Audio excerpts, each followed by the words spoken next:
Hi, I'm Campbell Choate, and I'm here with Will Stephenson and Anthony Silvani, and this is Beyond the Sidelines.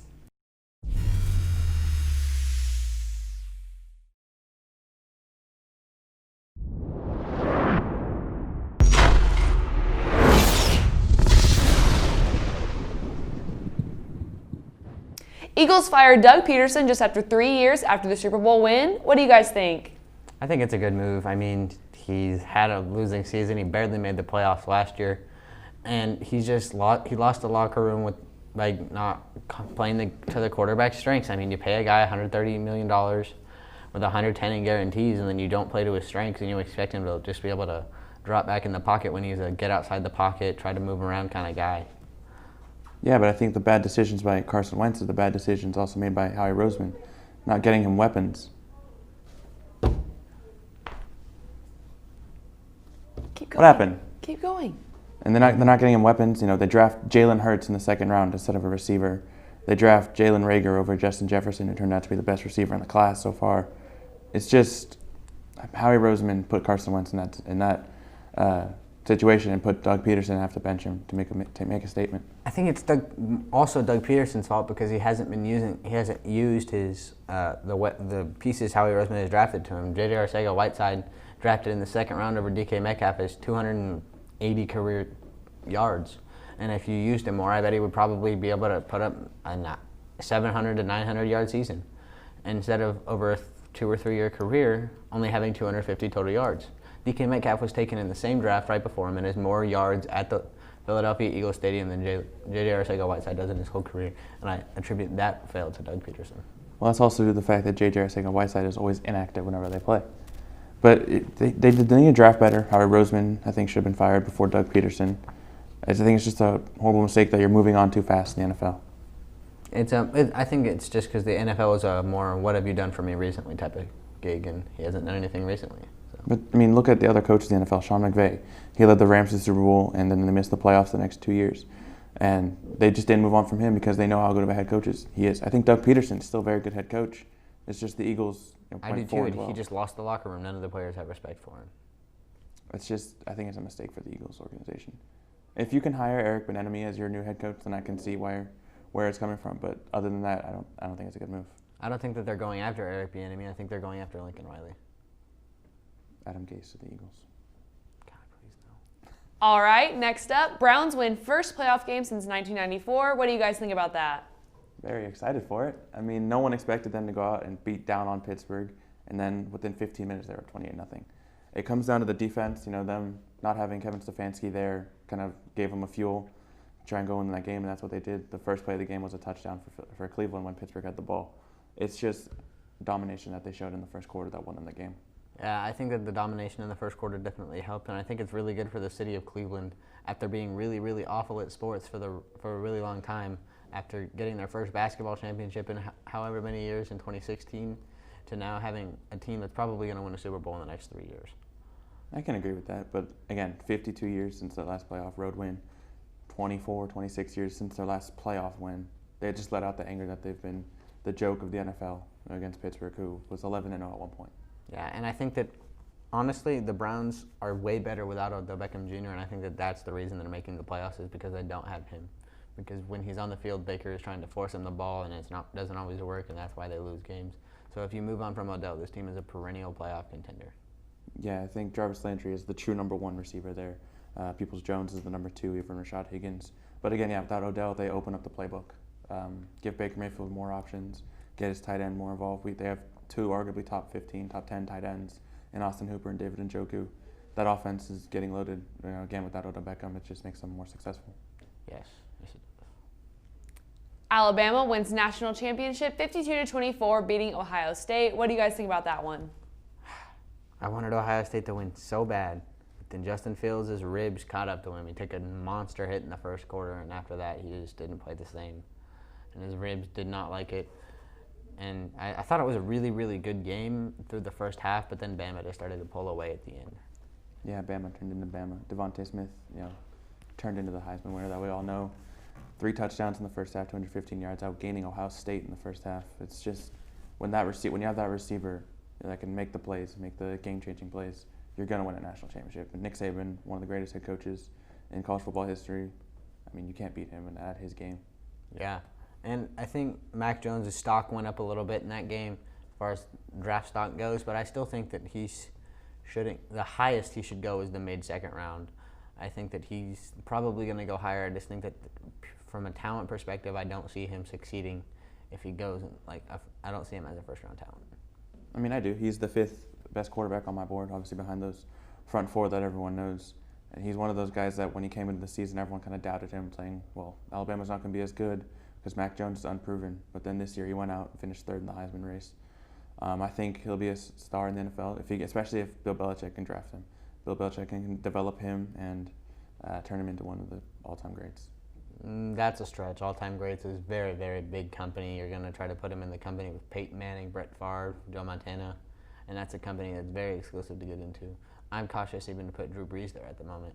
So, well, I just think with the right scheme, he can be up there. With the right scheme, anyone can be up there. It just comes down to whether he can perform it or not. We'll see. I still think he's a first-round talent. I still think you're wrong. All right, the Nets are off to a shaky start, going 6-6 after many predicted them to win the East. What do you guys think about that one? I still think they're going to win the East. I think that Kyrie Irving, I think that he needs to get traded. It's so hard to say that out loud because of what he's capable of, but I think that he's just not being a team player, so I think you should trade him somewhere, maybe like to Washington and make him run the 2 there. Trade him for Bradley Beal or send him to Sacramento for De'Aaron Fox. Trade him for something that gives you return because he hasn't been there. He's missed 4 games for personal reasons and hasn't told the team where he is or what he's doing. There's a video circulating of him at a party instead of at a game, and it's just a not good look for Kyrie or Brooklyn, so I think that they need to trade him. Well, yeah, I mean, you predicted them to win the East. I said them making the finals, but I don't think they'll make the NBA finals. I think they'll make the East finals. But they're just – everyone knew that, Kevin Durant was their main piece. Jared Allen has to help out. Kyrie Irving has to help out. But they just didn't, and then I think they started off the season 2-4, if I'm not mistaken. And then they've gone a roll now. They've won 4 of the last 6, I guess. I just don't see them, down the stretch being competitive enough. I still see them being very competitive.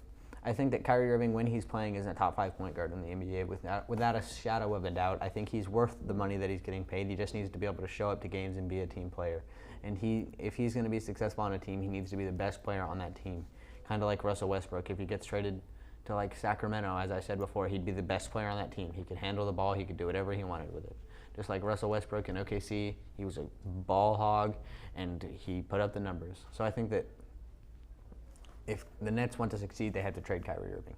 Yeah, but I mean, if they do trade him to Sacramento, Sacramento's got some rising stars there. You can't really trade him to there and then have him ball hog. So you trade him to a team, probably maybe the Knicks, that kind of need some help. I get that they're but who would the Knicks give up? They don't have a point guard to replace Kyrie Irving on any sort of level. They don't have they have very bad point guards. And they've already said that Mitchell Robinson, Julius Randle, and R.J. Barrett, the 3 easy tradable pieces, are untouchable. Well, we'll see. I don't think the Nets down the stretch this year can compete with teams whoever at the top of the East is. Even in the West, I think if they get to the NBA Finals, I don't think they can beat the Lakers. So I don't trust them defensively. I think that Jared Allen is the biggest defensive piece on that team. He's the best up-and-coming center in the NBA right now. I think that it's either him or Mitchell Robinson, and I just think that right now the Nets are the most talented team in the East, and I think they'll be able to turn it around if and when Kyrie decides to come back. Yeah, them trying to build up that KD and Kyrie duo, I don't think they're going to want to trade them away, and that's why I don't think that they'll be successful as well. I still think that the Nets are going to win the East. I think that you're undervaluing Kyrie. And I think that the value that he has in a trade, he's contracted for the next 3 years. He can't get out of it. And if he's bad for your team, he's really easy to move because he's very easy to sell. The point guard with art, some people say he has the best handles of all time. I disagree with that, but some people say it. Well, we'll see what happens. I don't see them winning it. I do. So. All right, time for some argumentative topics. Will, was it the right time to fire Peterson?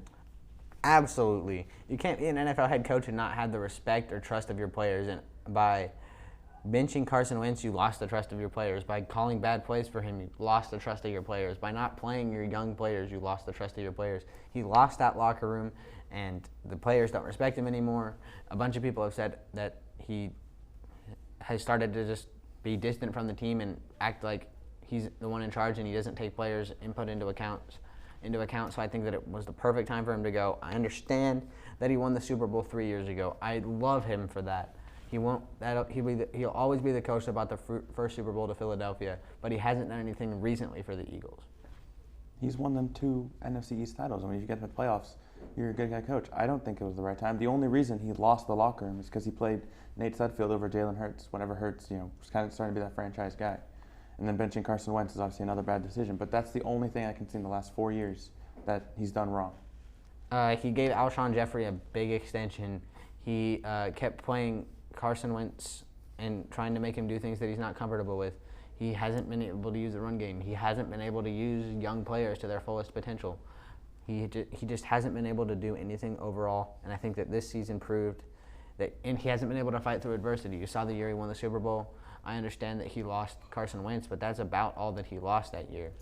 And he had a really, really great backup quarterback who was ready for the moment, and he hasn't been able to fight through any injuries or adversity. You see, when his teams are healthy, he's a top coach in the NFL, but when his teams are injured, he can't coach. Yeah, so when all these injuries, with all their star players out, how can you blame the head coach for that? You need to be able to develop the young guys and get the other guys in and maybe win more than 4 games. But again, if you're losing all your healthy, injured stars, you don't need stars to win games. You need players to win games, and you need to be coached well to win a game. But look at the weapons Carson Wentz had this year. Travis Fulgham, Jalen Reagor, Alshon Jeffrey. All usable targets. But his top receiver, which is arguably Deshaun Jackson, was out for half the year. Yeah, so Carson Wentz had to adapt, and guess what? He did. And he got Travis Fulgham involved heavily. He didn't have Alshon Jeffrey for the most of the year. He got Quez Watkins involved. He got Jalen Reagor involved when Reagor was healthy, and he started to get J.J. Arcega-Whiteside involved before he got benched.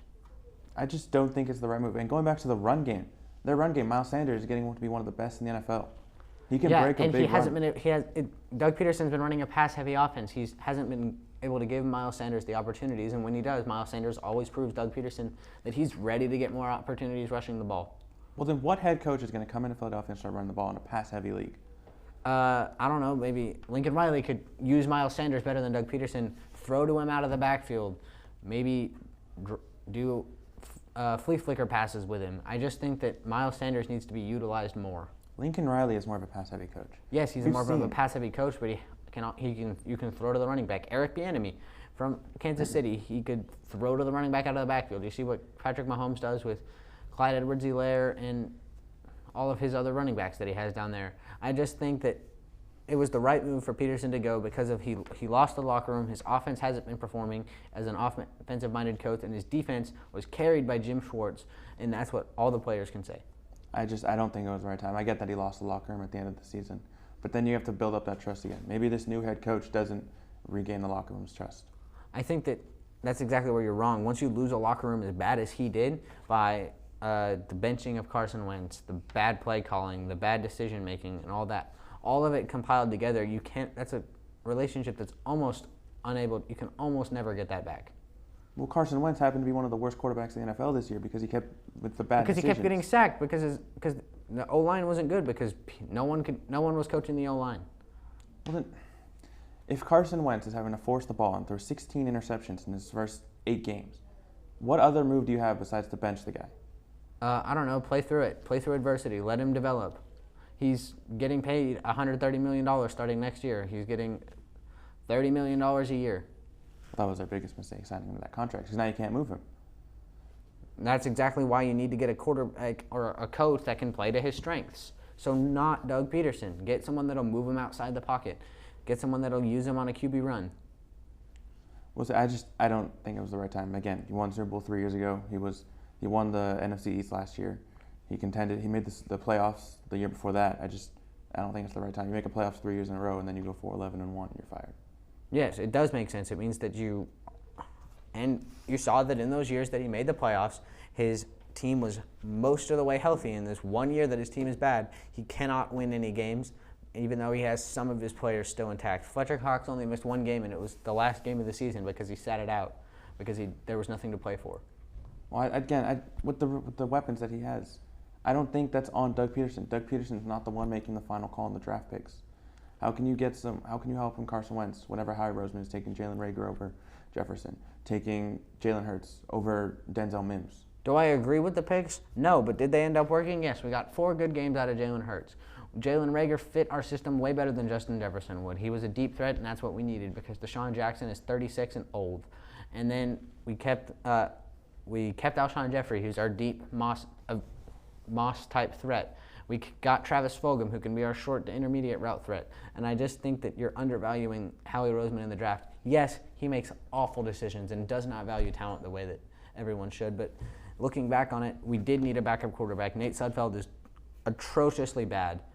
And Denzel Mims, yes, but he got injured. And I just think that Howie Roseman is a terrible GM, yes. But I think that it's on Doug Peterson to use the pieces Howie Roseman gives him to their fullest potential. If Devontae Smith and Jamar Chase are on the board and you don't take one of them, that has to be on Howie Roseman. And if you had kept Doug Peterson, he would have taken one of those receivers and developed him into a star.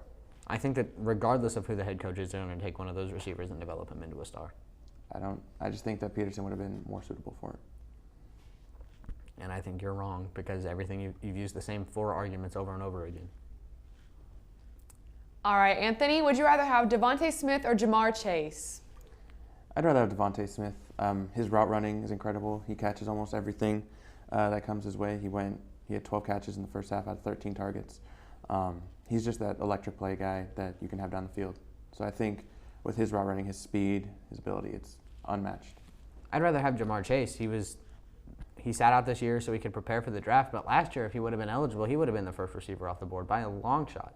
Justin Jefferson was on that team. He was the second receiver on that team, showing how talented Jamar Chase is, that Justin Jefferson, who went in the first round, was the second receiver on that caliber of a team.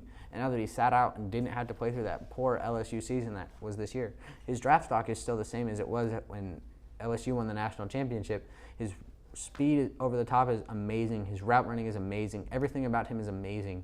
And if you put him with an NFL quarterback, I think that he'll just be amazing. Well, yeah, but if Jamar Chase had played, LSU would have had a better year. And, I mean, it just shows the levels. You're proving my point for me by saying that if he Smith played, doesn't opt out, and he wins the Heisman. More catches, more yards than anyone in college football, more touchdowns. His route running and his ability to catch the ball and make plays after the catch is what separates him from Jamar Chase. And he's on an Alabama team that has 4 number 1 wide receivers on it every single year. Jamar Chase was the number 1 receiver out of maybe 2 number 1 receivers, and he got his double coverage when he played in college. Devontae Smith they had to worry about Jalen Waddle and the other receivers at Alabama. Yeah, and then Jalen Waddle goes out, and Devontae Smith becomes the best wide receiver in college football. Yeah, and then there's still multiple more wide receiver threats at Alabama than there is at LSU. LSU has a very good history of good wide receivers, Odell Beckham Jr., Jarvis Landry, but you think Alabama has one of the greatest of all time in Julio Jones. The pedigree of receivers that come out of LSU and Alabama and in college, the way they perform, just gives Jamar Chase the edge because the LSU receivers are more consistent as far as touchdowns go, and Alabama receivers like Julio and Calvin Ridley haven't been able to maybe put up the touchdowns. Well, but Devontae Smith, again, after the catch is where he's at his best. He makes Mac Jones look like one of the best quarterbacks in college football.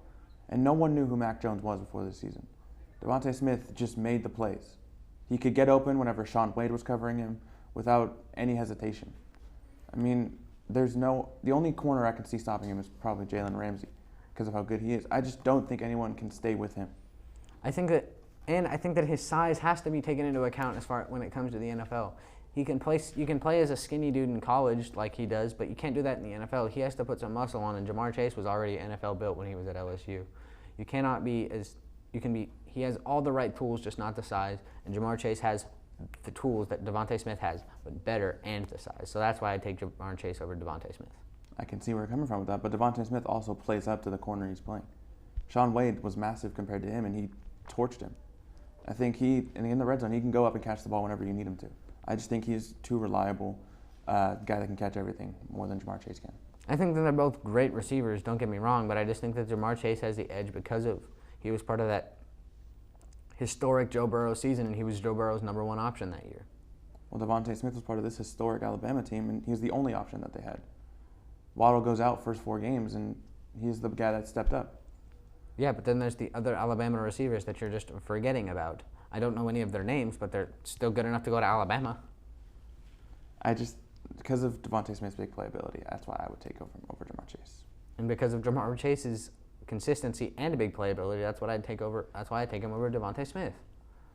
I just look at the production that Alabama receivers in the NFL has had than LSU receivers. Julio Jones, again, like you said, one of the greatest wide receivers of all time. Devontae Smith can become that. No, he can't. He doesn't play anything like Julio Jones. Well, He plays more like a Jarvis Landry. I think you're wrong. Okay, I have a question. Is it Deshaun or Deshaun? Deshaun. Deshaun. Okay. All right. Wait, one more time. Deshaun? Deshaun.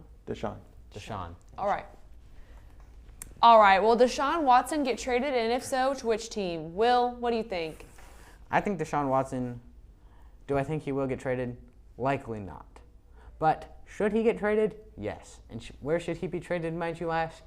He should be traded to the Washington football team for one of their first-round D linemen and a first-round pick, or some of their younger talent and some picks. I think that Deshaun Watson would be a perfect fit with Ron Rivera. Ron Rivera made Cam Newton an MVP. Deshaun Watson is miles better than Cam Newton. And I think that if you give him a targets like Terry McLaurin and Logan Thomas, who honestly could get on the same level as DeAndre Hopkins was, maybe. I just think that if you give him that talent, he'll succeed, especially with the level of the defense that Washington has right now. I think that he should go to Washington. I can see where you're coming from with Washington. I mean, they need a quarterback. Alex Smith isn't going to be there forever. But I think he does get traded. He wants out badly. Houston's known for not building up people to their potential. But the team I see him getting traded to is Miami. I think they're going to trade away. They have so many draft picks this coming year, and in the future they're stacked with them. I think they'll send Tua back in a package, and Deshaun Watson with those receivers, Devontae Parker. I think that he'll be one of the better. He's already one of the best quarterbacks. He's a Pro Bowler on the Houston Texans. I mean, that's not something you see for a team that's got the 3rd pick in the draft. I think him going to Miami with a real contender and a coach like Brian Flores would make him unstoppable. I don't think he's going to go to Miami because the Dolphins just spent the 3rd overall pick on Tua last year. And I think that has to hold its value. And if you just casually trade away your 3rd overall pick quarterback to another team, one, he'll play awful for that team because confidence issues. He's 23 to 25 years old. And you're trying to say, oh yeah, we love you. You tell him you love him for like a whole year, and then you're like, oh yeah, but he's gonna be better than you in the long run. So we're just gonna trade you right now, like we don't care about you. And that's not what you're trying to do if you're a coach. Brian Flores, I think, wants to be able to keep Tua, and the Dolphins already said Tua, no matter what, is gonna be their starter next year. But you know how many times that we've seen someone say that, and then that quarterback ends up getting traded. I just think Deshaun Watson, that if he goes on the market, if they do put him on the trade block, he's more marketable. I just think that if he goes on the trade block, he loses value, and that's not what they want to do. They want to act like they're not going to trade him so they can get more value for him. Well, that's the thing. Miami has so many first-round picks that I could see them trading for. I just don't think that Miami has the draft capital to get him, but they don't have the player talent to get him. I can see where you're coming from with that. Again, I can see the Washington trade probably happening. That would be the number 2 team I see him going to because I think they're the most quarterback, team that needs a quarterback in the NFL. So I could see that trade coming through. I think Miami and Washington are the top 2 places for him to go. Yeah, and Washington's going on top. Well, for you. All right. Will Bradley Beal request a trade from Washington? Anthony, what do you think? I think he will because obviously he's kind of carrying that team. He gets 60 points a game, and then they end up losing. So I think he'll request the trade out. I don't think he'll get traded, though, because Washington wants to keep him. But you can't have a guy scoring 60 and then losing the game. He needs help. I think that organization is not good enough for Bradley Beal. I think that he wants out, yes. He might request out, yes. I just think that he won't get out. I don't think he'll request out because he stayed there through all of the tough times. He stayed there through the whole debacle that has been his entire career. And I just think he wants to be the guy who stayed in one place and won them a championship. Stayed on one team his whole career. He wants to be like Dirk and win a championship for the Wizards like Dirk did for the Mavs. And I think that that's a contributing factor to why he won't request a trade. I understand how bad the Wizards are. trust me, I do. Russell Westbrook is almost averaging a triple-double again, and they're losing so badly all the time. I just think that Bradley Beal is too loyal to want to leave a team like that in such shambles. Yeah, but I don't think he can win a championship at Washington. I think anywhere else he goes with a building up-and-coming team, he'll win a championship. And I get that you want to be loyal to the team that took you, but I just don't think that he'll be able to get it done there by himself. I don't think he'll be able to get it done by himself, but I think that Washington should gain the sense to fire their head coach and use their picks better. I mean, they took Denny Avdija, who I really like. I see him as a 3-and-D type of player. They have Rui Hachimura. They have Russell Westbrook right now. I just think that this team it's on the bridge. They're a head coach away, and I think that he notices that there's talent on that team and notices that the head coach is bad. So I think that he'll stay there until they fire them, and then he'll stay through them. And if they don't fire the head coach by the end of next year, sure, he'll request a trade. But if they fire the head coach and get a good head coach, I think that he'll stay. Yeah, who knows? Maybe a head coach change kind of turns it around. But if you trade him away, you get more draft picks because he's a star, I think, and he's good value for him. I could see him getting traded by the end of the season. By the end of the season, definitely not. But I can see him getting traded realistically, but not by the end of the season and not by request. I think if they miss the playoffs, he'll definitely want to request that. I don't think he requests out. I think he does end up getting moved. I just don't think he requests out. All right, moving on to our X Factor segment, where the boys will pick a standout player from either team. First up is Packers versus Rams. Will, who are you picking for this game? The X Factor for this game has 100% got to be Jamal Williams. He's the second running back behind Aaron Jones. He is a power back compared to Aaron Jones, who's more of an elusive back, and he needs to be able to get through that rough Rams D line with Aaron Donald, Michael Brockers, and a couple of years ago could have been Ndamukong Suh. I think that right now it's got to be Jamal Williams because he needs to be able to be the second running back option. I think for me it has to be John Johnson out of the backfield for the Rams. He's a good safety, one of the more underrated ones, if he can help get over the top and kind of help double Devontae Adams, then that'll kind of ruin Aaron Rodgers' game because we know Jalen Ramsey's going to be on Devontae Adams the whole time. But you got to help him out too because he's not going to be able to keep him catchless. I just think he's going to have to help out even the other corners and help out the defense. And I can see that defense holding Aaron Rodgers to under 20 points. Well, not under 20, but under 30 points. Because we know this offense is historic, scoring 30 points a game. But with that defense, it's top tier in the NFL. Yeah, and I think that on the offensive side of the ball, Jamal Williams is going to be able to be that power back, power player that they need. So I have the Packers winning this game. I have the Rams in an upset. I mean, they upset Seattle. Jared Goff's going to be riding that. I think, even Aaron Donald with some cracked ribs is still the best defensive tackle in the NFL. Yeah. All right, next up, Bills versus Ravens. Anthony, who are you picking for this one? For me, my X factor has got to be Devin Singletary. I think their running game is just not as good as the Baltimore Ravens. Obviously, the Baltimore Ravens have the top running game in the NFL. And Devin Singletary has to be able to break out big runs against his defense, which, again, top tier. If he can do that, kind of help out Josh Allen, just having to rely on him throwing the ball, help him out running the ball. I think they'll still win the game. I have the Bills winning, but Devin Singletary has to get over 75 yards if they're going to do that.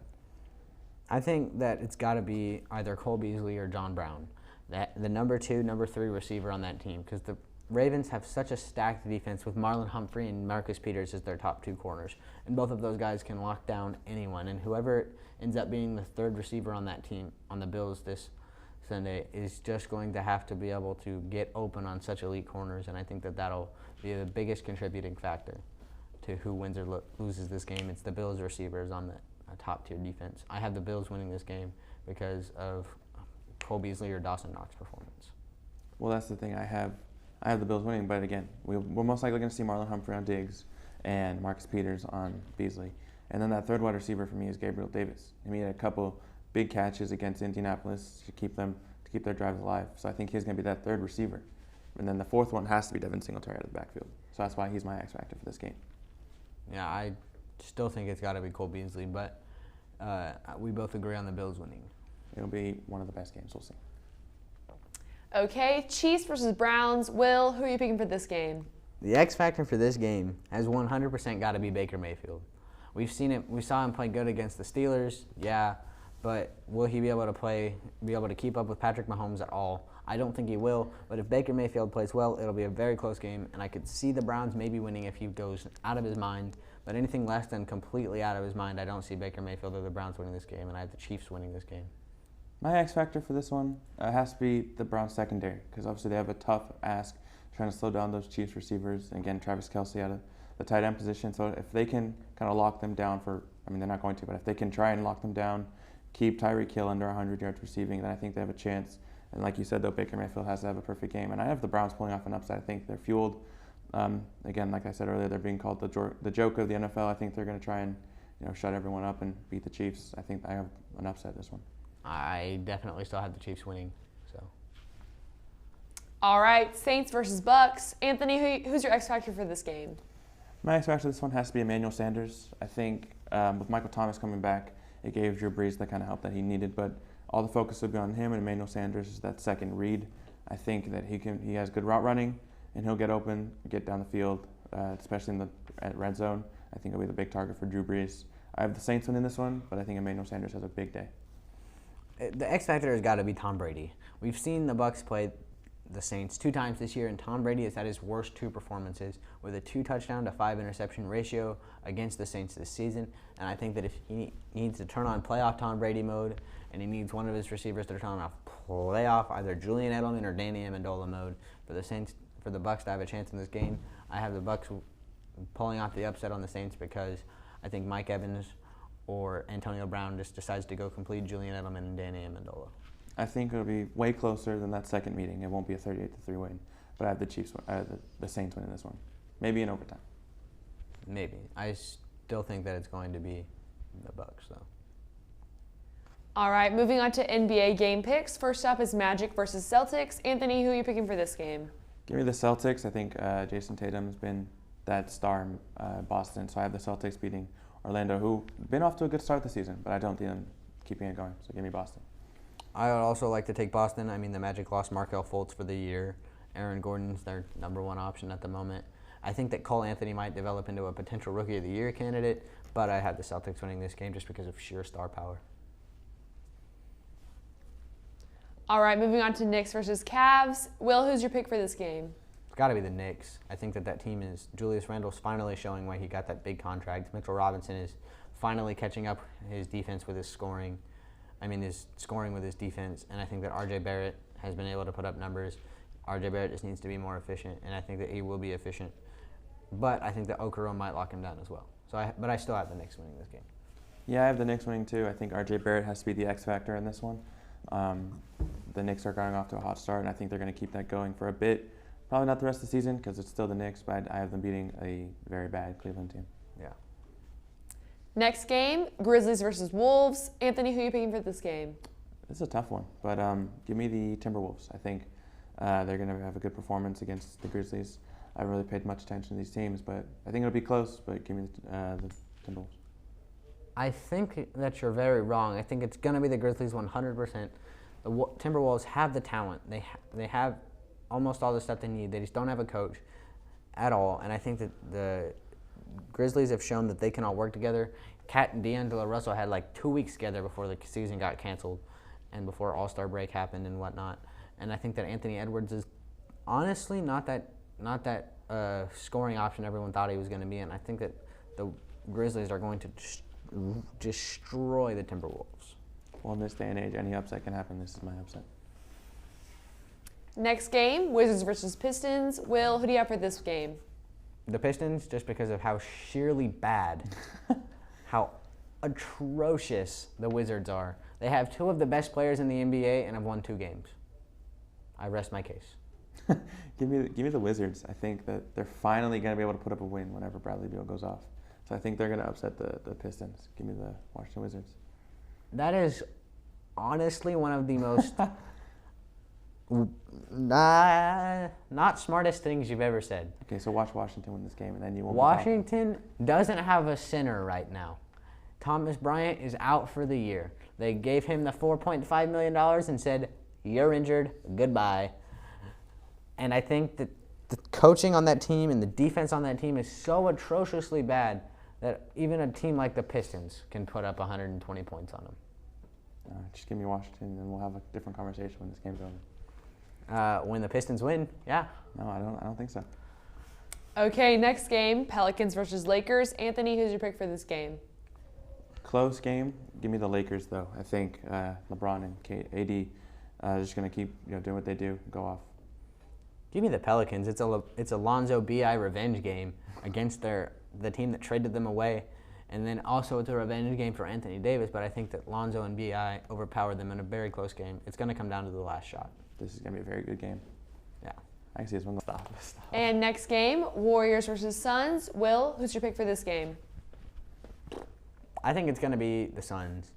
I think that Chris Paul, Devin Booker, DeAndre Ayton, Cameron Johnson are all very good pieces. I think that the Warriors have a good starting five, but much past that, they don't have anyone. I love Steph Curry. I just think Chris Paul will be able to slow him down enough to where Devin Booker's scoring, DeAndre Ayton scoring, and the lack of Draymond Green scoring will get Cameron Johnson to, even if he gets 10 points, that'll be a mismatch in the power forward department because of the lack of Draymond Green's scoring ability.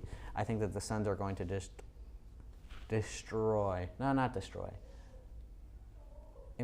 slightly destroy They won't destroy them. the Warriors. They won't destroy them. Give me the Suns, too. I think they're a better overall team, more depth. Again, Steph Curry's going to have to go off for them to win, but he always does. But I just think that, like I said, Devin Booker's going to have a very, very good night, and the Suns will win this one. Not a blowout, but it'll be close. I could see a potential triple-double happening in this game from DeAndre Ayton or Devin Booker.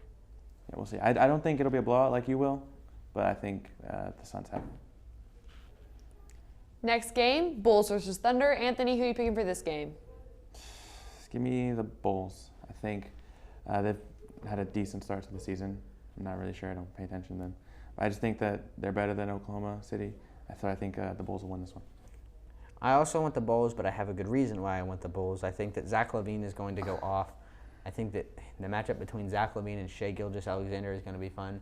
But much past that, and then they have Lauri Markkanen and Kobe White, who I think are going to be the key contributors in this game after the defense from Shai Gilgeous-Alexander on Zach LaVine, as well as the lack of depth on that Thunder team. Al Horford is your starting four, getting paid that $40 million a year or something crazy stupid like that. And Lauri Markkanen is just going to shoot the lights out. So it's going to be the Bulls. Yeah. Next game, Mavs versus Bucks. Anthony, who are you picking for this game? This one is so close. I think getting Porzingis back is huge. So I'm going to take the Mavs for this one.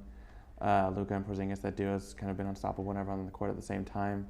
And against Giannis, I think it'll be a very good matchup between Porzingis and Giannis. But I think that Dallas overall has a better edge. So give me Dallas in this one.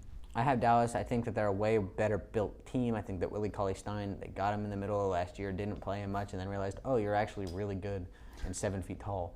So I think that along with the addition of Kristaps Porzingis coming back, I think that that'll give the Mavs the edge. I still think that Giannis is going to go off for a triple-double. I think that Luka is going to hit like that another shot like he did against the Clippers, though. Giannis always goes off regardless of how bad his team is playing. That's also true. So, but I think, again, it'll be a very close game, but the Mavs win it. Pull it out. Next game, Rockets versus Spurs. Will, who are you picking for this game? The Spurs, the Rockets are in shambles right now. James Harden said that team is so broken it's unfixable, and I think that team morale is like all the way at like the core of the earth. That's how bad it is right now. So yeah, give me the Spurs. Harden wants out again. Like you said, brings down the whole morale, so give me the Spurs big. Next game, 76ers versus Grizzlies. Anthony, who's your pick for this game? This one, give me the Sixers. I think Embiid's going to have another very good game. 45 points last night. I think he's going to put up similar numbers, so give me the Sixers. I'd love to say the Sixers. I really, really would, but I think that Jaren Jackson Jr. is a great matchup to put up against Joel Embiid. I think John Morant is a great matchup to put up against Ben Simmons, and I think that Dylan Brooks is one of the best sharpshooters, corner specialist sharpshooters in the NBA, whose one job is to shoot the three, and I think that the Grizzlies are going to pull off the upset in this game. We'll see. Next game, Clippers versus Kings. Anthony, who's your pick for this game? It's got to be the Clippers. They're playing at an unbelievable level right now. I think they're set at 8-3, 9-3 maybe. I think that their hot start will completely destroy Sacramento. I think Paul George has been putting up very good numbers, which is not like him. So I think that the Clippers are going to win this one. Give me the Kings in the upset. Total bias right here. Yeah, I think that the Aaron Fox is going to go off. I think that he'll be able to just run right past Patrick Beverly. I think that Buddy Hield will be able to shoot the lights out like he always does. And I think that potentially Harrison Barnes will get locked up by Kawhi, or they put Paul George on Harrison Barnes and Marvin Bagley on Kawhi. I just think that De'Aaron Fox will be able to carry this team to victory. Yeah, that's not going to happen. But you want it Just to like the Wizards aren't going to win. Well, they will. All right, next game, Hawks versus Blazers. Will, who are you picking for this game? This is going to be a great game. But I have the Blazers winning it. C.J. McCollum, Damian Lillard, Yusuf Nurkic, Carmelo Anthony. Can't believe he's still in the league. He was drafted the year I was born. I am just amazed at that. And I think that it's going to be the Blazers. Yeah, I think very close game, but give me the Blazers too. I think Damian Lillard is going to probably have to put up one of those game-winning threes that he normally does. So I got the Blazers in this one. Very close game. And Gary Trent. Yeah. But the Hawks also have a lot of key pieces in Trae Young, John Collins, Clint Capella, Cam Reddish, DeAndre Hunter, Rajon Rondo, Danilo Gallinari. The Hawks are stacked. They just don't have a good coach. Yeah, I think it'll be a very close game, but the Blazers will pull it out. Yep. All right, next game, Jazz versus Nuggets. Anthony, who'd you pick for this game? Utah's looking for revenge after Denver knocked them out, but I got Denver still. I think Nikola Jokic is one of the best players in the NBA. I think even the pieces around him. So I think that they're going to go out and pull out the win. I would love to say the Jazz, and I'm going to say the Jazz. The Nuggets could have Rudy Gobert and Donovan Mitchell, but they traded both of them to the Jazz. So I think that every time they play Donovan Mitchell and Rudy Gobert, remember that little piece of evidence right back in their mind, and it makes them play just that much harder. And I think that Rudy Gobert also needs to play out of his mind for the next 5 years because he just got a $200 million contract. Yeah, I think it'll be a very close game, kind of exciting like we saw in the playoffs. But I have the Nuggets winning this one. I have the Jazz. All right, last game, 76ers versus Thunder. Will, who are you picking for this game? I got the Thunder in the upset. Al Horford's revenge game. Crazy saying that out loud now, isn't it? I think that Shai Gilgeous is going to be able to go all the way off. I think that their role players are starting to develop correctly, and I think that Al Horford will just be able to exploit Joel Embiid's exploitable characteristics after that whole playing with them all last year type thing. Sixers. No explanation needed. Thunder are really bad. Sixers win them. Calm down, buddy. All right, once again, I'm Campbell Choate, and I was here with Anthony Silvani and Will Stephenson, and that was Beyond the Sidelines. See you See ya. next week. We did it.